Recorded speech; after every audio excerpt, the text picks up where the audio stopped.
Maurice for 12 years, and he asked me to come tell my story about how things have gone since I resigned. And the title of my talk tonight was around the idea, I titled it, "Does This Ladder Belong to Me?" And it's focused around the idea that we grow up and we get jobs and we have all these different things, and we try to achieve things along the way. And sometimes we don't stop to think about whether or not we chose to achieve those things on our own.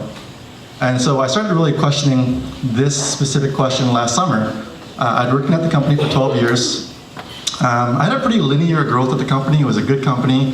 And I took kind of the standard path. You do a good job, you get a promotion, you get a raise, you buy nicer things, and then you repeat that, and you eventually have goals focused around nice car, nice house, that sort of thing. So I was doing that, and then last summer, I started to really question whether or not those things made me happy, made me who I wanted to be. So I really wanted to answer that question. So I took a sabbatical last summer, and I went to Vietnam, to the countryside of Vietnam, and I really set out to answer that question. So with me was my list of things that I was going after, and currently on that list was nicer house, nicer car, longer title. And what I did was I sat down and I wrote down a list that what I thought I wanted, and I compared it to that list. And I didn't just do it once, I'd do it once, look at the list, it would change a little bit, I'd digest it, next day write it again, and I did this every day until the list stopped changing. I just wanted to know that this is where I was going to end up. So I did that for a month, and then I came home. It was an amazing trip, spiritual, reflective, all that great stuff. And I came home, I looked at this list, and it had none of the things on it that I had written down before when I first started. It had things like have an amazing relationship with my kids, spend amazing experiences with my wife and travel the world, and have a business that allowed me to grow without restriction and that sort of thing. And this is really powerful because I could really identify with what I wanted to do with the rest of my life now. And it was really clear to me at that time, this is last summer, that I was likely not going to be able to achieve this at the company. So I set out to figure out what I was going to do. And so I spent every waking moment that wasn't at work or with my kids trying to figure out what that was. And I landed on starting an e-commerce company.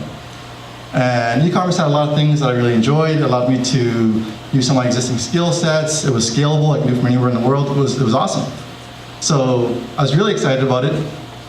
And in October, around a year from this date, I was getting ready to launch my first product directly on Amazon. I developed it. I was getting ready to launch it. I was really excited about it. And it was around that time that I set a couple goals for this year. I said, no matter how much, what happens next year, as long as I can sell around $10,000 worth of products in 1 month, I'm okay with that. Doesn't matter how much money I make off of that, we can survive off that. And then in the back of my mind, there's a secondary kind of someday goal, which is in the e-commerce business considers, you call yourself a 7-figure seller if you sell over $83,000 of revenue in 1 year, in 1 month.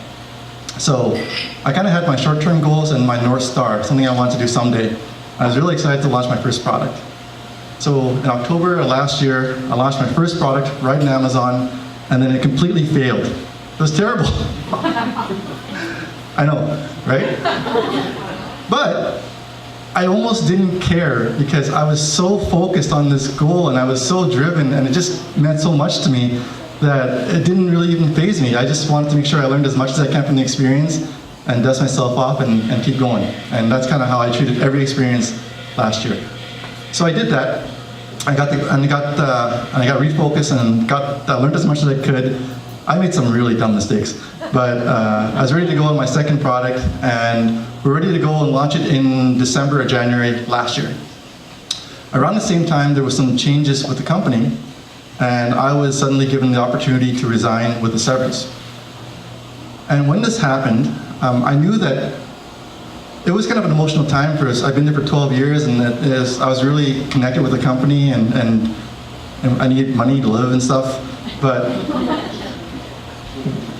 I knew in that moment that it was the right thing to do to resign, because I've been deliberate about what I wanted to do with the rest of my life, and make the choice easy for me. And if I had not done that, I feel like I would have made a decision out of fear or out of self-preservation. And I might have been stuck in a place that, even though it was a good environment, may not have led me to who I wanted to be. So I resigned, and we had a great party, and I was officially free to work on my business full-time in January. I had some seed money to work with it too.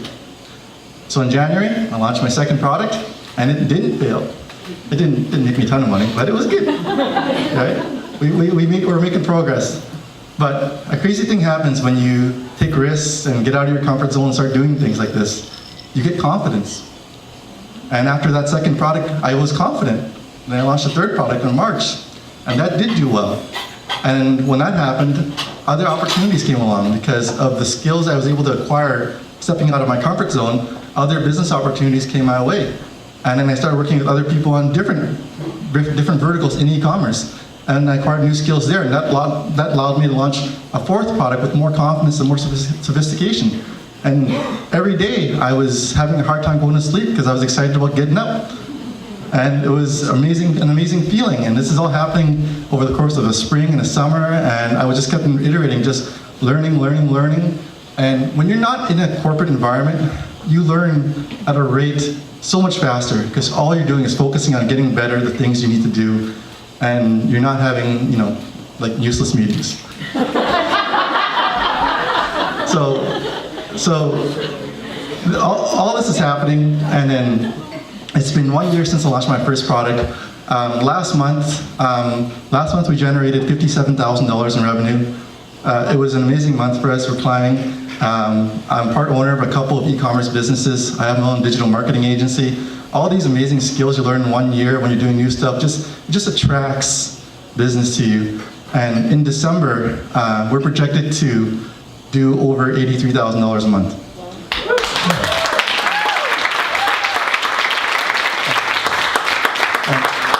It's amazing because that last year when I set that goal, I really meant that to be my someday goal.